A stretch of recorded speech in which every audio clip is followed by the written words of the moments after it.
Hi అండి, అందరికీ నమస్కారం. నేను గీతా భగత్. ప్రేక్షకులు ఎప్పుడు కొత్తదనాన్ని కోరుకుంటూ ఉంటారు. అందుకే కొత్త టైటిల్తో, కొత్త తరహా కథతో మిమ్మల్ని అందరినీ ఎంటర్టైన్ చేయడానికి మీ ముందుకి ఒక సినిమా వస్తుంది. అదే నాన్న నేను నా బాయ్ ఫ్రెండ్స్. మరి ఈ సినిమా గురించి మనం తెలుసుకుందామా? ఈ సినిమా గురించి బోలెడన్ని విశేషాలు చెప్పడానికి ఈ సినిమా టీం మనతో ఉన్నారు. లేట్ చేయకుండా వాళ్ళతో మాట్లాడదాం రండి.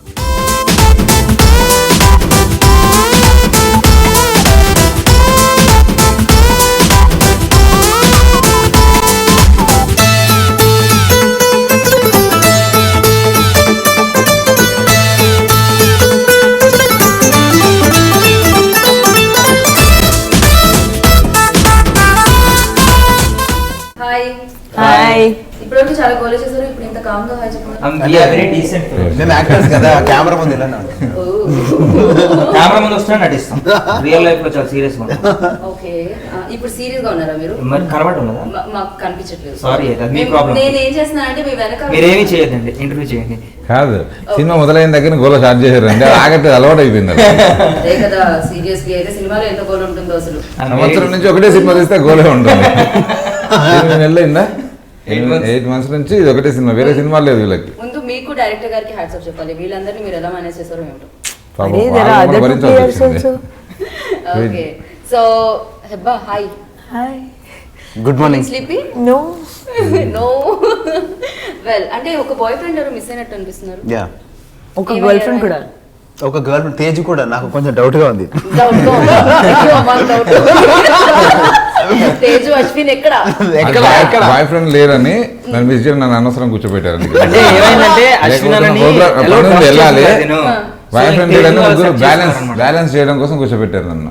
ఓకే, అంటే 3 బాయ్ ఫ్రెండ్ అని. సార్ మీరు బాయ్ ఫ్రెండ్, మీరు హెబ్బాకి బాయ్ ఫ్రెండ్ లా ఫీల్ అవుతున్నారు. మనోడు వస్తే నేను వెళ్ళిపోవాలి కదా.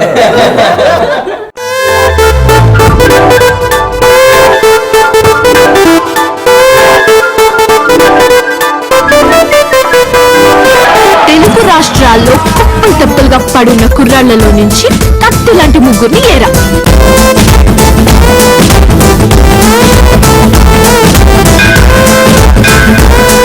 వాడిని ఊరికి తీసుకెళ్లి వాడి అత్తకి యముణ్ణి చేస్తా, ఈ అమ్మాయికి మొగుడిని చేస్తా, మా నాన్నకి అల్లుణ్ణి చేస్తా. సరేమ్మా, నీ ఇష్టం. ఒక పారు ముగ్గురు దేవదాసులు, ఒక లైలా ముగ్గురు మజ్నూరు, ఒక జూలియట్ ముగ్గురు రోమియోలు, ఒక అనారు ముగ్గురు సలీములు. నేను ముగ్గురిని లవ్ చేస్తుంటే వినటానికి మీకెలా ఉందో నాకు తెలీదు, కానీ ముగ్గురు నన్ను లవ్ చేస్తుంటే వినటానికి నాకు భలేగా ఉంది. నాన్న నేను నా బాయ్ ఫ్రెండ్స్ టైటిల్ చాలా క్యాచీగా ఉంది, డిఫరెంట్ గా కూడా ఉంది. ఏంటండి ఇది, ఒక అమ్మాయి ముగ్గురు బాయ్ ఫ్రెండ్స్. ఫస్ట్ ఈ సబ్జెక్ట్ మీ దగ్గరికి రాగానే లైక్ మీకు అనిపించిందా, అంటే ఇలాంటి సబ్జెక్ట్ ప్రొడ్యూస్ చేయడం 2 రకాలుగా ఆలోచించిందన్న? ఈ సబ్జెక్ట్ అనుకున్నప్పుడు అనిపించింది ఐడియా. సాయి కృష్ణ, రైటర్ సాయి కృష్ణ నాతో మెదరండి చాలా కథలు నాకు మొదటి సినిమా నుంచి ఉంటారు. ఇలాంటి ఒక ఐడియా వచ్చినప్పుడు ఇంతవరకు చాలా కథలు వచ్చాయి, ఒక అబ్బాయి ముగ్గురు అబ్బాయిల కథలు చాలా వచ్చాయి. మనం ఈ కథను చెప్పినప్పుడు ఏ ఎమోషన్ చెప్తున్నాం, ఇంతవరకు ఎవరు చూడని ఎమోషన్ ఏం చెప్తున్నాం అనేసి, అసలు ఇది అబ్బాయి ముగ్గురు అబ్బాయిల దగ్గర రాలే, కథ మొదలుపెట్టలే. కథ మొదలైంది ఫాదర్ దగ్గర నుంచి మొదలైంది. మా మనసులో కథ మొదలైన ఒక ఫాదర్ అనేవాడి క్యారెక్టర్ నుంచి మొదలై ఒక ఎంటర్టైన్మెంట్లోకి ఇలాంటి మిస్టేక్ చేసినప్పుడు 3 అనేది సిగ్నేచర్గా అది ఉంటుందని చెప్పి ముగ్గురు తీసుకున్న కథలోకి వచ్చింది. ఫస్ట్ కథ ఫాదర్ నుంచి స్టార్ట్ అయింది, ఆ తర్వాత బాయ్ ఫ్రెండ్స్ వచ్చింది. డెఫినెట్లీ వేరే వాళ్ళు అనుకునే స్టార్టింగ్లో ఒక మంచి అది ఉండాలి, క్రేజీగా ఉండాలి. నేను నా బాయ్ ఫ్రెండ్స్ అని ఒక అమ్మాయి చెప్తే, యుగా పటేల్ చెప్తే క్రేజీగా ఉంటుంది మార్కెట్లో అన్నట్టుగా టైటిల్ అదే అనుకున్నాం. కానీ ఎప్పుడైతే ఆ కథ విన్న తర్వాత దిల్రాజు గారికి చెప్పి కథ విన్నప్పుడు ఆయన నాన్న కథలో నాన్న ఉంటాడు, నాన్న ఉన్నప్పుడు నాన్న క్యారెక్టర్ పెట్టాలి కదా అని చెప్పాడు. టైటిల్ పెట్టినప్పుడు చాలామంది అదేంటి నాన్న నేను రకంగా ఉంది సౌండింగ్ అన్నారు. రాను అది ఇప్పుడు ఒక క్రేజీ టైటిల్ అయిపోయింది.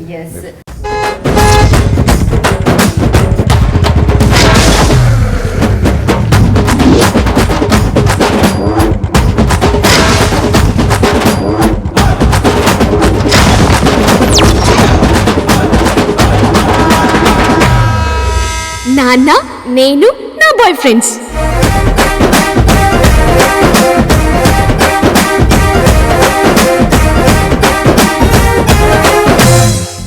అయినా లక్కీ మీడియాలో ఇప్పటివరకు వచ్చిన సినిమాలన్నీ డిఫరెంట్ గా ఉంటాయి టైటిల్స్ అన్ని కూడా. టాటా బిర్లా మధ్యలో లైలా, బ్రహ్మలోకం టు యమలోకం. బ్రహ్మలోకం టు యమలోకం అన్ని చాలా డిఫరెంట్ గా ఉంటాయి. అంటే మేబీ ఫస్ట్ మీరు లైక్ టైటిల్ మీద ఎక్కువ కాన్సన్ట్రేట్ చేస్తారు.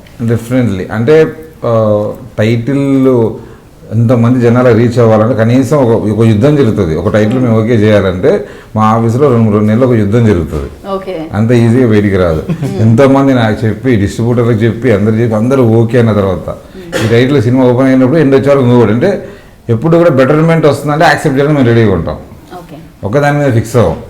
రఫ్గా స్టార్టింగ్లో టైటిల్ అనుకుంటాం. ఇది జనాల్లోకి వెళ్ళాలంటే ఏం కావాలి కాబట్టి ప్రతి టైటిల్ విషయంలో అంత కాన్సన్ట్రేషన్ ఉంటుంది. జనాలకు ఎక్కువ రీచ్ అయ్యింది. ఈవెన్ అంతే కదా, ఫస్ట్ థియేటర్ లో సినిమా రాదు, టైటిల్ వస్తుంది ముందు. టైటిల్ బట్టి జనాలు వస్తారు థియేటర్ కి, ట్రైలర్ ని చూసి జనాలు వస్తారు. టైటిల్ క్యాచ్ గా ఉంటే డెఫినెట్ గాను ఈ సినిమా ఏదో టైటిల్ డిఫరెంట్ గా ఉంది, వెళ్ళి చూడాలి అని థియేటర్ వరకు వస్తారు. ఓపెనింగ్స్ టైటిల్ తీసుకొస్తుంది నాకు తెలిసినంత వరకు. Well, hi Noel. హలో. ఇందులో మీరు పాడారా? లేదండి, నా ఫ్రెండ్స్ నెగటివ్ ఉండొద్దు అని I tried my maximum not to involve into music and all. Okay, కానీ మీరు ర్యాప్ చేస్తుంటే మేము వినాలనిపిస్తూ ఉంటుంది మాకు. అది తప్పకుండా విందామండి. వేరే సినిమాలో విందాం, ఈ సినిమాలో కాదు, ఓన్లీ యాక్షన్. ఎందుకంటే purely I wanted to become an actor and ఈ సినిమాలో ఎక్కువ అంటే నువ్వు ఏదైతే బెస్ట్ ఇవ్వాలనుకుంటే అది చేస్తేనే బెటర్ కదా. సో ఈ సినిమాలో I only wanted to do this and నాకు వచ్చు కాబట్టి నేను వెళ్ళి చేస్తాను అని. It's irritating. Whatever you're offered you should do your best అంతే. So I try to do my best for whatever offered to me. And ఇంకోటి ఇప్పుడు ఈ సినిమా కథ గురించి అని అడిగారు ఇంతకుముందు, ఎందుకు 3 బాయ్ ఫ్రెండ్స్ అమ్మాయికి అది కొంచెం ఇంత. ఇప్పుడు ఒక అబ్బాయికి 3 గర్ల్ ఫ్రెండ్స్ ఉంటే చూస్తున్నాం కదా సినిమాలు. సో అమ్మాయికి ఏం తక్కువ, అమ్మాయి కూడా ఒక అమ్మాయికి 3 బాయ్ ఫ్రెండ్స్ ఉండొచ్చు కదా. సో అది కొత్త కదా, అలాంటప్పుడు అది కూడా యాక్సెప్ట్ చేస్తారని ఇది. And it's very different actual. I think నాకు తెలిసి అప్పట్లో ఇన్ని మీడియాలు లేవు కాబట్టి ఫస్ట్ టైం అబ్బాయికి 3 గర్ల్ ఫ్రెండ్స్ ఉన్నప్పుడు ఇన్ని మీడియాలు ఉంటే ఫస్ట్ అదే రేస్ ఒక అబ్బాయికి 3 గర్ల్ ఫ్రెండ్స్ ఏంటంటే అని అడిగేవాళ్ళు. బట్ ఇప్పుడు ఇది కొత్త కాబట్టి ఇప్పుడు మేము అడుగుతున్నాం. కొన్నాళ్ళ తర్వాత అలవాటు అయిపోతుంది. ఇది ట్రెండ్ క్రియేట్ చేస్తుంది మేబీ. తర్వాత నుంచి హీరో పక్కన 2 హీరోయిన్స్ ఉండాలని ఎలా అనుకుంటున్నారు, హీరోయిన్ పక్కన 2 హీరోలు ఉండాలని అప్పుడు కాస్ట్ చేస్తూ ఉంటారు నాకు తెలిసి. అది చూసి దాని మేకప్ టైం 3, దాని లంచ్ టైం 3, దాని సెల్ నెంబర్ ఇల్లు నెంబర్ నేమ్లోని అక్షరాలు టోటల్ వేస్తే 3. ఒక పారు 3 దేవదాసులు, ఒక లైలా 3 మజ్నూలు, ఒక జూలియట్ 3 రోమియోలు, ఒక పనారు 3 సలీములు. మీ గురించి చెప్పండి. హెబ్బాతో ఆల్రెడీ నెగటివ్ రోల్ ప్లే చేశారు కుమారి 21F లో. సో ఇప్పుడు ఎలా ఉండబడుతుంది క్యారెక్టరైజేషన్ అంతా? ఇందులో ఆమె బాస్కెట్బాల్ ప్లేయర్ అండి యాక్చువల్గా, and aspirant who wants to make it to nationals. So యాక్చువల్గా నాకు బెక్కం వేణుగోపాల్ గారు కాల్ చేశారు కుమారి తర్వాత. నేను అప్పటికి నెగిటివ్ రోల్సే చేద్దామని ఫిక్స్ అయి ఉన్నా. బికాస్ అంటే ఇష్టం నాకు, నెగిటివ్ రోల్స్ చేయడం చాలా ఇష్టం. రియల్ లైఫ్లో కూడా ఇష్టమే. సో ఐ వాజ్ లైక్ ఒకసారి వచ్చి విను నోవెల్ కదా అని చెప్పారు. నాకు సరే నరేట్ చేశారు. నాకు అసలు అల్టిమేట్ అనిపించింది. బికాస్ కిక్ ఉంది కదా, ఒక అమ్మాయి 3 she falls in love with 3 guys and ఆ కన్ఫ్యూజన్ డ్రామా అదంతా. సో వినడానికి చాలా బాగా అనిపించింది నాకు. సో అప్పుడు వినడానికి బాగా అనిపించింది అంటే వాళ్ళు సో అండ్ ఆబ్వియస్లీ హెబ్బా అంటే she's a good friend. So friends మధ్యలో యువర్ యువర్ బెస్ట్. సో అది that was even more comfortable to work. Okay, who told అనలేదు ఇప్పుడు ఫ్రెండ్ అనగానే.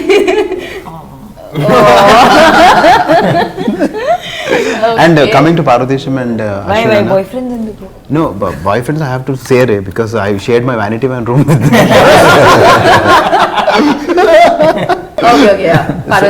అశ్విన్ అన్న యాక్చువల్లీ ముందు నుంచి తెలుసు. ఓంకార్ అన్న ఆయన నన్ను టెలివిజన్కి ఇంట్రొడ్యూస్ చేసిందే ఓంకార్ అన్న. సో ఆ ఫ్యామిలీతో నాకు ముందు నుంచే అనుబంధం ఉంది. సో నాకు చాలా హ్యాపీగా అనిపించింది ఆయనతో సినిమా చేస్తున్నంటే. ఓంకార్ అన్న కాల్ చేసి మాట్లాడారు అదంతా. And Parvateesam I met him on the sets. ఎంత డెడికేటెడ్ అంటే ఆ క్యారెక్టర్లోనే ఉంటాడు మనిషి. ఆ ఒక్క సినిమానే చేస్తాడు, అదే క్యారెక్టర్ అలానే మాట్లాడతాడు. సో అసలు చాలా కొత్తగా అనిపించింది. ఏంటి ఇంత dedication.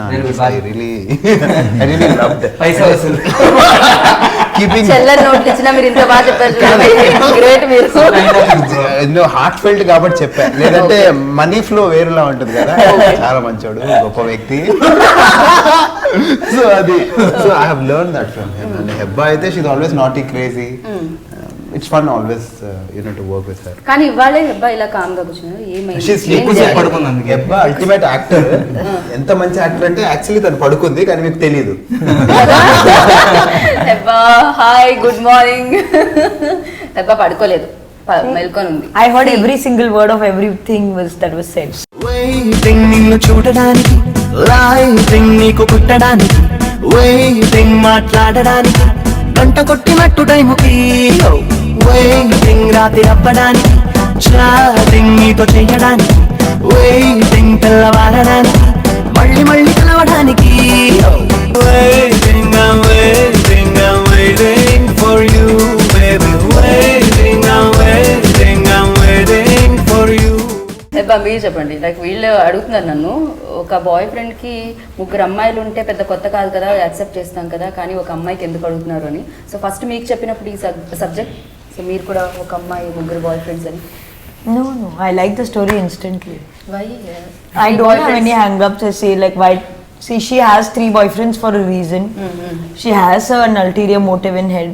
She has a goal. She's doing it. Even when she's making that mistake, she's not realizing.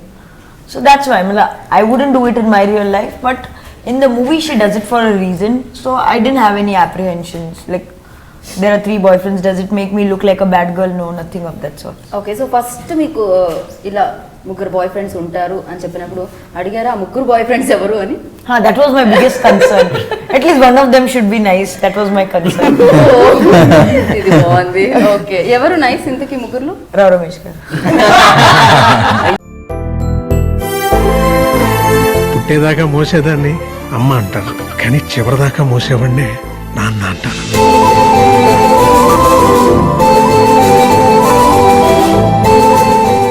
So మీరు చెప్పండి, గోపి గారు నరేట్ చేశారు అని చెప్పారు తను నోయల్, అండ్ మీకు ఎలా వచ్చింది కాల్ ఫస్ట్? నాక ఎవరి నుంచి వచ్చింది? ఎవరి నుంచి వచ్చింది? మనిషి నుండి వచ్చింది. అవునా? అంటే అవునా, వేరే వాళ్ళు కూడా ఫోన్లు వాడుతున్నారా? ఆ, ఇప్పుడు వాడుతున్నారు. నాకు తెలియలేదు. అంటే ఎవరెవరు కాల్ చేస్తున్నారు? ఎవరెవరు call చేస్తున్నారో తెలియదు.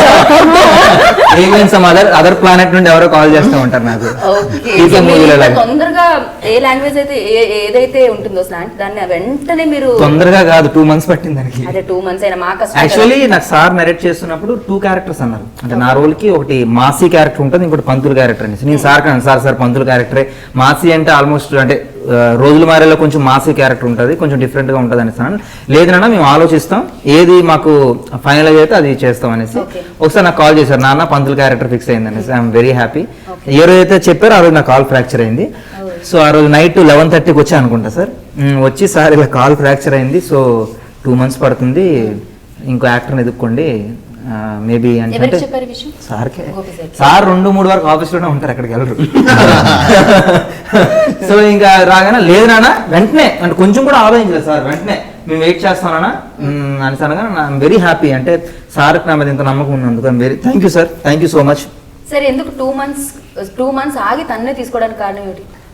సినిమా మొదలు పెట్టాము, తన ఒక 10 to 15 days వెయిట్ చేయాల్సి వస్తుంది. అంటే ఈ క్యారెక్టర్ ఇప్పుడు సినిమా నాకు ఎండ్ ప్రోడక్ట్ ఎలా వస్తుందో ఆలోచిస్తాను. ఇప్పుడు ఏం జరిగింది, దెబ్బ తగిలిందా, ఇక్కడ ఏం జరిగింది, ఎవరికి తెలుసు ఆడియన్స్కి. ఈ సినిమా రిలీజ్ అయ్యే రోజు అక్కడ ఎవరెవరు ఉన్నారో తెలుసు కావాలి నాకు, అంతే. కాబట్టి డిలే ఈ ప్రాసెస్ అని కొన్నిసార్లు తొందరగా అయిపోతుంది, లేట్గా రిలీజ్ అవుతాయి, కొన్నిసార్లు నిజంగా జరుగుతుంటాయి ఇవన్నీ. దానివల్ల చాలా డిలే అయింది ప్రాజెక్ట్. బట్ జరిగిన ప్రతి డిలే మేము ఉపయోగించుకున్నాం. ఆ అమ్మాయి నా గుండె కిలికేసింది, లాగి పెట్టి ఓ మెలికేసింది. ఇంకో బిడ్డ కెలకేలా బాయ్ ఫ్రెండ్ అంటగా చెప్పింది. మీరు కూడా బాయ్ ఫ్రెండ్ అంటే కదా?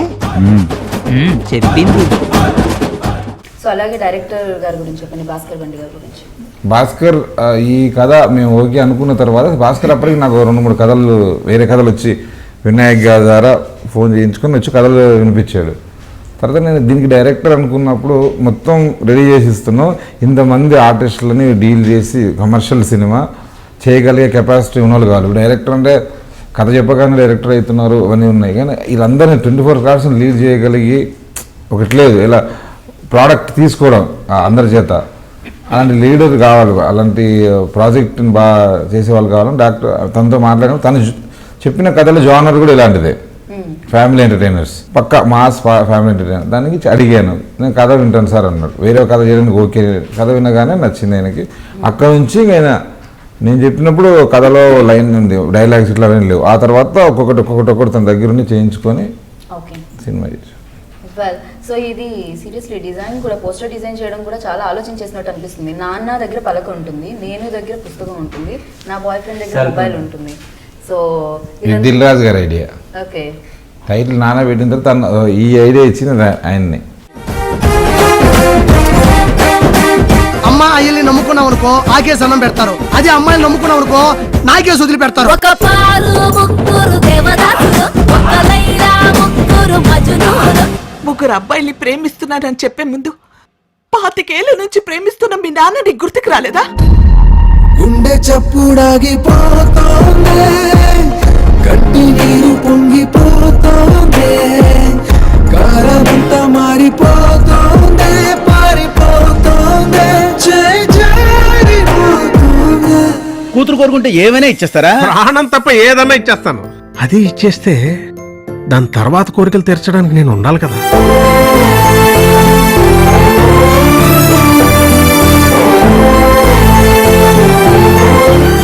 సో అలాగే లైక్ దిల్ రాజు గారు ఈ సినిమా రిలీజ్ చేస్తున్నారు అన్నప్పుడు మీ డెఫినెట్ గా దిల్ రాజు గారు వచ్చారు. యాక్చువల్లీ ముందు గోపి సార్ గురించి చెప్పాలి. చెప్పండి. ఎందుకంటే దిల్ రాజు గారు ప్రాజెక్ట్ లో అంటే నాకు తెలిసినంత వరకు తర్వాత he came in to it completely. యాక్చువల్గా నరేట్ చేసినప్పుడు నేను ఒక ఐడియా ఉంటుంది కదండి అందరికీ, నేను అదే ఐడియాతో మనం సెట్స్కి వెళ్తాం. కానీ ఇంతవరకు నేను విన్న కథల్లో ఏదైతే నరేట్ చేశారో అవి అలా తీశారు. ఇది నరేట్ చేసిన దానికంటే 100 times చాలా బాగా తీశారు. So it's very very happy అక్కడే. అండ్ దాని తర్వాత ఇంకా ఆ హ్యాపీనెస్ ఓవర్ఫ్లో అయిపోతున్నాను నేను. అప్పుడు దిల్ రాజు గారు వచ్చారంటే ఇంకా నేను బ్లాంక్ అయిపోయాను అనమాట, ఏంటిది ఏం జరుగుతుంది అని. So I was so happy. So shooting అయిపోయాక మీకు చెప్పారా ఈ విషయం? అంటే తర్వాత కొంచెం కష్టం లేదు తెలుస్తూ ఉంటుంది, కానీ finally when it was decided it was like, అంటే నేను అప్పటి వరకే ఐ వాస్ టోటలీ కంటెంట్. ఎందుకంటే the way it was short, చెప్పిన దానికంటే 100 times బాగా వచ్చింది. సో అండ్ దిల్ రాజు గారు ఆయన పట్టిందల్లా బంగారం అంటూ ఉంటారు. ఆయనకు తెలిసిపోతుంది అనమాట ఏది హిట్ అవుతుంది సినిమా అని ఆయనకు తెలుస్తుంది. అండ్ గోపి గారు, దిల్ రాజు గారు అంటే ఎంత ఇష్టమో గోపి గారికి తెలుసు, ఆ విషయం ఆల్రెడీ అందరికీ తెలుసు మీకు ఎంత ఇష్టమో దిల్ రాజు గారు అంటే. వెల్ హెబ్బా మీరు చెప్పండి. ఇప్పటివరకు చాలా క్యారెక్టర్స్ చేశారు మీరు తెలుగు సినిమాల్లో, అంటే అన్ని సినిమాలు హిట్ 4 సినిమాలు. సో ఇప్పుడు ఈ సినిమా వస్తుంది, ఈ సినిమాలో ఎలా ఉండబోతున్నారు మీరు? చీరలో కనిపిస్తున్నారు, చీరలో బైక్ డ్రైవ్ చేస్తూ. అది ఓన్లీ పోస్టర్ గురించి. అది Bikes are very unlucky for me. So మీ క్యారెక్టరైజేషన్ గురించి చెప్పండి దీంట్లో. She comes like she's a simple village girl. She tells her parents that she wants to go to the city and take up a job. She comes, her best friend, she comes and stays with her best friend. And she's just started to enjoy city life when her parents start imposing marriage on her. So just to escape that, she starts dating these 3 boyfriends. పుట్టేదాకా మోసేదాన్ని అమ్మ అంటారు, కానీ చివరిదాకా మోసేవాడిని నాన్న అంటారు.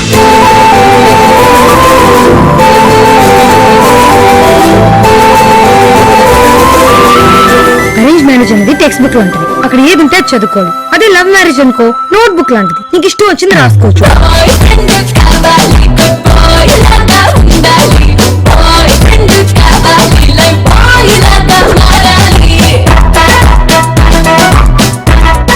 లేదు కదా? లేదు. అయితే వదిలే సమస్య లేదా? ఏంటి?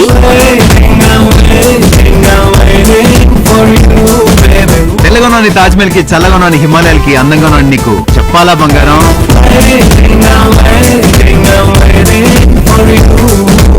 ఆ అమ్మాయి నా గుండె కిలికేసింది, లాగి పెట్టి ఓ మెలికేసింది. బాయ్ ఫ్రెండ్ అంటగా చెప్పింది. మీరు కూడా బాయ్ ఫ్రెండ్ అంటే కదా? చెప్పింది. అశ్విన్ ఇక్కడ లేరు కాబట్టి అశ్విన్ గురించి మాట్లాడదాం. అశ్విన్ ఎలా ఉంటుందండి? అశ్విన్ అంటే దాని డెఫినెట్లీ ఒక ఫుల్ మూవీకి హీరోకి సరిపోయిన లేని క్యారెక్టర్ అనేది ఒక డిఫరెంట్ క్యారెక్టర్. తనకు ఒకటి ఇష్టం ఉండదు. తను వీళ్ళిద్దరి మధ్యలో జరిగింది నిన్న చూసే డిటిఎస్లో సినిమా. ఆ ఇద్దరి మధ్యలో ఒక ట్రాక్ ఉంటుంది ఇద్దరిది, సూపర్ హైలైట్ సినిమాకి. అంటే బాగా వర్కౌట్ అయింది అశ్విన్ ఇది. ఎవ్వరు వాళ్ళకి వీళ్ళిద్దరు అంటే తన ముగ్గురుతోటి 3 క్యారెక్టర్లు, పంతులతో తను చేసినప్పుడు క్యారెక్టరు, వీళ్ళతో చేసిన క్యారెక్టరు, తనతో చేసిన 3 క్యారెక్టర్లు సింగిల్ ట్రాక్ లో చూస్తున్నా కూడా మనకు ఆ వేరియేషన్ కనిపిస్తూ ఉంటుంది. ఒక దగ్గర ఉన్నట్టు కనిపిస్తుంది, వేరియేషన్ కనిపిస్తూ ఉంటుంది. Definitely full marks to Heba. Well అమ్మాయిల్ని నమ్ముకున్నాం అనుకో ఆకేసి అన్నం పెడతారు, అదే అమ్మాయిలు నమ్ముకున్నాం అనుకో నాకేసి వదిలి పెడతారు. ఒక పారు ముగ్గురు దేవదాసులు, ఒక లైలా ముగ్గురు మజునూలు. ముగ్గురు అబ్బాయిల్ని ప్రేమిస్తున్నానని చెప్పే ముందు 25 ఏళ్ల నుంచి ప్రేమిస్తున్న మీ నాన్న నీకు గుర్తుకు రాలేదా? గుండె చప్పుడాగిపోతోంది,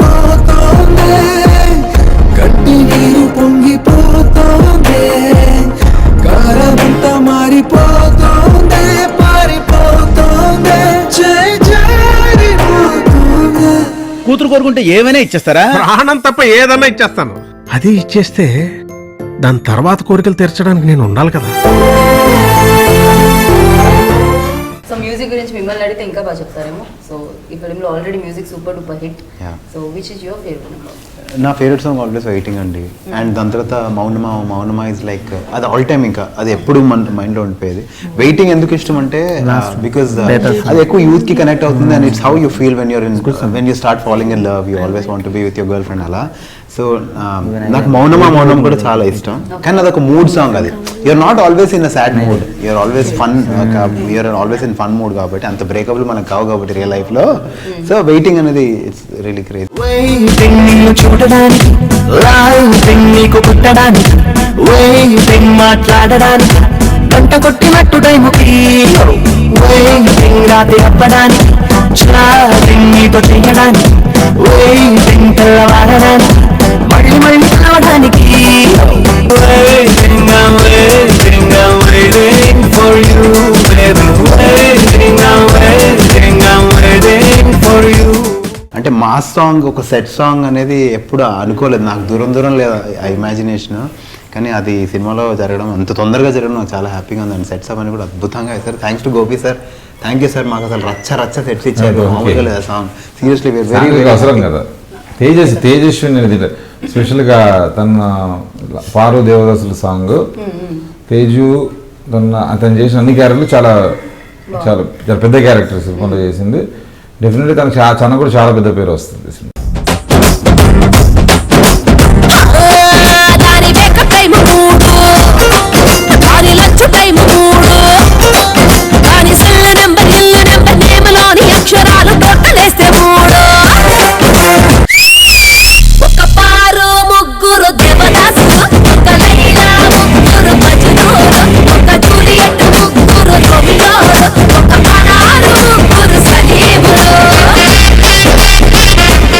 సో లైక్ ఈ ఫిలిం చూసి థియేటర్ నుంచి బయటకు వచ్చేటప్పుడు ఆడియన్స్ ఏ మూడ్లో వస్తారంటారు? అంటే నాన్నని గుర్తు చేసుకుంటారా, బాయ్ ఫ్రెండ్? మంచి ఫాదర్ సెంటిమెంట్ ఉంటుంది మూవీలో. 100% నాన్ననే గుర్తు చేసుకుంటారు. Likes the movie from the father point of view. అంటే మేము ఎలా అంటే అండి, సముద్రంలో అలలు లాంటి వాళ్ళం, వస్తూ ఉంటాం పోతుంటాం. ఆయన పెద్ద సముద్రం సునామీ లాగా వచ్చి అందరినీ తీసుకుని వెళ్ళిపోతారు. ఆయన మేము కనిపించిన తర్వాత ఏర్రా వీళ్ళంతా ఏమో గాన్. సో అలా ఉంటుంది. ఒక మంచి కథ ఉంది, దాన్ని ఫుల్ ఎంటర్టైన్మెంట్ గా చెప్పావు. మంచి కథ. ఈ రోజులో కావాల్సింది ఎంటర్టైన్మెంటే కాబట్టి ఎమోషన్ ఇస్ అలా అదొక నమ్మను. ఊరికే కామెడీ ఉన్నంత మాత్రాన సినిమా ఆడదు, సినిమా అంతా ఆడదు. సినిమా కథను మించిన కామెడీ కూడా ఉండొద్దు. మేము నమ్మేది కథకు తగ్గట్టు కామెడీ ఎంటర్టైన్ చేస్తూ కావాల్సిన సినిమా చెప్పాం. సో కథలో లీనమై ఉండాలి ఏదైనా. వెల్ మీరు చెప్పండి, రావు రమేష్ గారితో వర్క్ చేయడం. Everything he does is perfection. And but it turned out to be quite easy actually. He was very sweet, very nice, very fatherly. And he was cracking jokes in the middle when he was not doing, like he was fun basically. Okay, మీరు ఇంతకుముందు చూసారా రావు రమేష్ గారు చేసిన ఫిలిమ్స్ని? ఎందుకంటే ఆయన ఏ పాత్ర చేసినా అందులో లీనమైపోయి చేస్తూ ఉంటారు. ఆ క్యారెక్టర్కి ఫుల్ న్యాయం చేస్తారు అనమాట. ఆయనతో చేయాలంటే భయం వేస్తుంటుంది. ఆయన ప్రీవియస్ ఫిలిమ్స్ చూసి ఆయనతో చేస్తూ ఉంటే కాంబినేషన్ సీన్స్ వస్తాయి. మీరు చూసారా ఇంతకుముందు? I saw a couple of his films. Okay. And I was sure I was never going to be able to live up to what he was doing. So I was not even that bothered, to be honest. ముగ్గురు అబ్బాయిల్ని ప్రేమిస్తున్నానని చెప్పే ముందు 25 ఏళ్ల నుంచి ప్రేమిస్తున్న మీ నాన్న నీకు గుర్తుకు రాలేదా? గుండె చప్పుడాగిపోతోంది, గట్టి నీరు పొంగిపోతోంది, కారమంతా మారిపోతోంది, పారిపోతోంది, జారిపోతోంది. కూతురు కోరుకుంటే ఏమైనా ఇచ్చేస్తారా? ప్రాణం తప్ప ఏదన్నా ఇచ్చేస్తాను.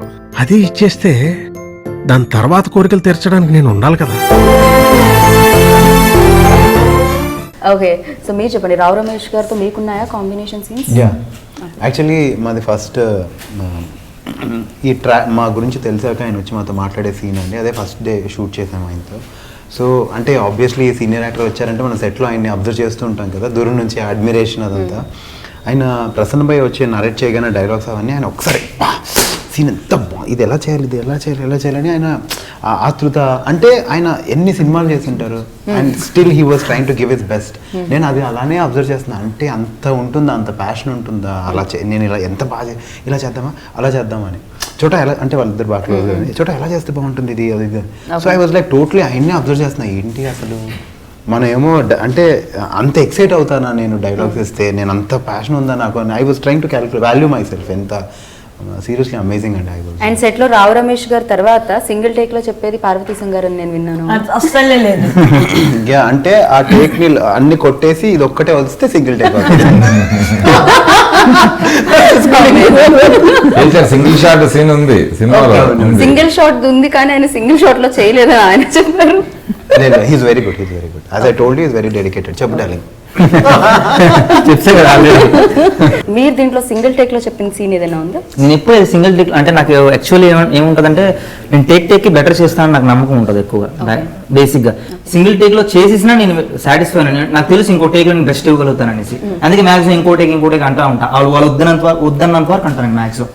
ఏ సినిమాలో ఏ టేక్ చేసిన ఇప్పుడు వచ్చి కేరింత రోజులు మేర ఏ టేక్ చేసినా ఇంకోటి చేస్తాను సార్ అంట. వాళ్ళు లేదన్న బాగానే ఉంది అన్నంత వరకు అంట. ఇప్పుడు అది నాకు ఇష్టం, ఎందుకంటే ఎక్కువ టేక్స్ తీసుకోవడం నాకు ఇష్టం. నాకు ఏమనిపిస్తుంది అంటే ఒక టేక్ 100 టేక్స్ తీసుకోవాలని ఉంటుంది నాకు. ఒక సీన్ నిజం ఫ్రాంక్లీ చెప్తున్నాను, నాకు అలా ఉంటుంది ఇప్పుడు కూడా. ప్రతి టేక్ ఇంకో టేక్ చేద్దాం అనేసి. ఎందుకంటే అంటే బేసిక్లీ నేను థియేటర్ బ్యాక్గ్రౌండ్ వచ్చాను కదా, సో నాకు అనిపిస్తుంది ఇంకా బెటర్ ఏమైనా ఉంటుంది, ఇంకా బెటర్ ఉంటుంది అనేసి. బట్ అన్ఫార్చునేట్లీ అంటే మూవీస్ లో కుదరదు కదా, ఆ టైం కుదరదు. బట్ మాక్సిమం ట్రై చేస్తా ఇంకొక టేక్ అడుగుతా. వాళ్ళని తిట్టుకున్నా లేదా ఇంకొకటి చేద్దాం అనేసి అడుగుతా. ఆ అమ్మాయి నా గుండె కిలికేసింది, లాగి పెట్టి ఓ మెలికేసింది. ఇంకో బిడ్డ కిలకా బాయ్ ఫ్రెండ్ అంటగా చెప్పింది. మీరు కూడా బాయ్ ఫ్రెండ్ అంట కదా చెప్పింది. చెప్పండి సినిమాటోగ్రఫీ గురించి. చాలా అందంగా కనిపిస్తున్నారు. That's the most exciting thing for me in the film is Chota sir. I think the most like you can easily call him the backbone of this film, and more importantly he's been such a fun person. He's been helpful. There's this scene in the climax where I knew I was going to keep making mistakes, and the first thing he came and told me was, you want to give 1-1-2 lines, you do that. You want to take 100 takes, you take. You want to do it tomorrow, you take. Full flexibility he gave. I think I managed to pull off that scene because maybe Chota sir showed so much confidence that you'll be able to do it, and also because Prasanna helped me a lot. Okay, Prasanna అనగానే ఇప్పుడు మనం whistle చేయాలి. అంటే నాకు అనిపిస్తుంది అంటే చోటా sir and Prasanna గారు is the back bone for the movie. ఎందుకంటే ఫస్ట్ రోజు నేను లొకేషన్కి వెళ్ళినప్పుడు చాలా భయపడిపోయాను, ఎందుకంటే ఈజ్ లెజెండరీ డీఓపీ రైట్. అంటే బయట వింటాం కదా, ఈజ్ వెరీ స్ట్రిక్ట్, టైంకి వెళ్ళాలి, కొంచెం షార్ట్ టెంపర్ అని నేను విన్నది. అది ఎంత నిజమో నాకు తెలియదు. వన్స్ నేను సెట్లోకి వెళ్ళిన తర్వాత ఆయన ఒక ఫ్రెండ్లీ ఎన్విరాన్మెంట్ క్రియేట్ చేశారు ఆయన. నేను చాలా భయపడిపోయా, డైలాగ్ కూడా మర్చిపోయా. నాన్న ఓకేనా, ఫీల్ ఫ్రీ, మంచిగా కామిక్గా మాట్లాడడం, మంచి హ్యూమరస్గా జోక్స్ చేయడం, అంటే ఒక ఫ్రెండ్లీ ఎన్విరాన్మెంట్ క్రియేట్ చేశారు. Don't worry, be friendly with me అని టైప్లో. ఇంకా సో ఫస్ట్ టేక్ చేస్తాను. బేసిక్ నాకు ఒక బ్యాడ్ హ్యాబిట్ ఉంది కదా, ఇంకో టేక్ అనేసి భయపడ్డా. కామ్గా ఉన్నా, అలా చూస్తున్నాను. ఎవరైనా అడుగుతారని, సార్ నాన్న ఇంకోటి చేస్తావు అనేసి అన్నారు. చేస్తాను సార్. నాన్న నువ్వు 20 టేక్లు కావాలని నేను చేస్తాను, డోంట్ వరీ ఓకేనా. అది ఒకసారి నీకు గుర్తుందా బ్రో, మనం హాస్పిటల్ సీన్ చేస్తున్నప్పుడు కొంచెం ముందుకు వెళ్తే అక్కడ లైటింగ్ ఉండదు అనమాట. సో లైటింగ్ లేదా నేను ముందుకు వెళ్ళడం లేదు, రిహార్సల్స్ లో కొంచెం ముందుకు వెళ్ళా. ముందుకు వెళ్తుంటే వెళ్ళినా పర్వాలేదు సార్, ఇక్కడ లైటింగ్ ఏంటంటే డోంట్ వరీ నాన్న, నువ్వు ఎక్కడ ఉంటే అక్కడే నేను కెమెరా పెడతాను, ఎక్కడ ఉంటే అక్కడే లైట్ పెడతాను, రిస్ట్రిక్షన్స్ ఏం లేదు, ఫీల్ ఫ్రీ, ఎలా అనిపిస్తే అలా యాక్టింగ్ చేయనేసి. అంత ఫ్లెక్సిబిలిటీ నాకు ఇవ్వలేదు, చెప్పానలేదు, ఎక్కడ ఉంటే అక్కడ కెమెరా పెడతాను అని అనలేదు. She is very good actress right, no need. Okay, తను తొందరగా కాంప్లిమెంట్ క్యా వదరు ప్రైజ్ కర్ రహా నా, ఇట్స్ బిగ్ కాంప్లిమెంట్. అది యాక్చువల్లీ మాకు తెలిసిపోయిందండి. చాలా తొందరగా డైలాగ్ నేర్చేసుకొని చాలా తొందరగా on the spontaneous. yes you I am talking with you. So నాన్న నేను నా బాయ్ ఫ్రెండ్ ఈ ఫిలిం ద్వారా మరింత పెద్ద సక్సెస్ మీరు అందరూ అందుకోవాలని నేను మనస్ఫూర్తిగా కోరుకుంటున్నాను. ఈ సక్సెస్ ఇలానే కొనసాగాలని కోరుకున్నాను హెబ్బా ఈ సినిమా ద్వారా. Thank you so much. Thank you.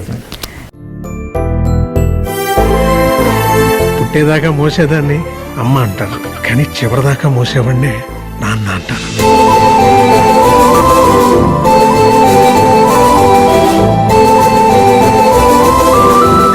Arrange marriage అనేది టెక్స్ట్ బుక్ లాంటిది, అక్కడ ఏది ఉంటే అది చదువుకోవాలి. అదే లవ్ మ్యారేజ్ అనుకో నోట్ బుక్ లాంటిది, నీకు ఇష్టం వచ్చింది రాసుకోవచ్చు.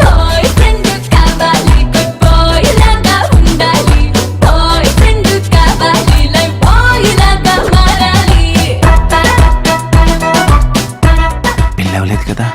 లేదు. అయితే వదిలే సమస్య లేదు. ఏంటి?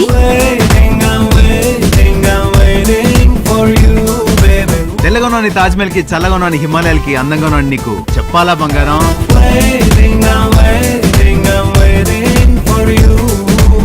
ఆ అమ్మాయి నా గుండె కిలికేసింది, లాగి పెట్టి ఓ మెలికేసింది. బాయ్ ఫ్రెండ్ అంటగా? చెప్పింది. మీరు కూడా బాయ్ ఫ్రెండ్ అంటే కదా? చెప్పింది. స్వామి స్పెషల్ స్టేటస్ లో స్పెషల్ ప్యాకేజ్ నాకు ఇచ్చావా స్వామి? అమ్మ అయ్యల్ని నమ్ముకున్నాం అనుకో ఆకేసి అన్నం పెడతారు, అదే అమ్మాయిని నమ్ముకున్నాం అనుకో నాకేసి వదిలి పెడతారు. ఒక పాలు ముగ్గురు దేవదాసులు, ఒక లైలా ముగ్గురు మజునూలు.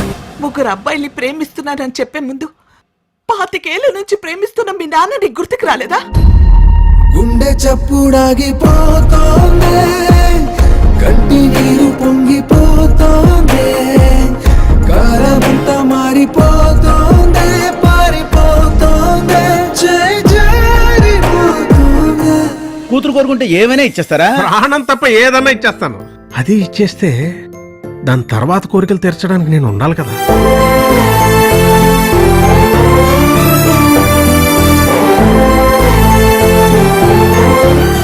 సో విన్నారు కదా, నాన్న నేను నా బాయ్ ఫ్రెండ్స్ అతి తొందరలో మీ ముందుకు వస్తుంది అనమాట, మిమ్మల్ని అందరినీ అలరించడానికి. సో ఒక్కళ్ళే వెళ్తే బాగోదు, ఫ్యామిలీ మొత్తం చూడదగ్గ సినిమా. సో ఫ్యామిలీతో వెళ్ళండి, చక్కగా చూడండి, ఎంటర్టైన్ అవ్వండి. ఇలాగే మరొక సెలబ్రిటీతో మళ్ళీ కలుసుకుందాం. నేను Geetha Bhagat signing off. Take care, bye.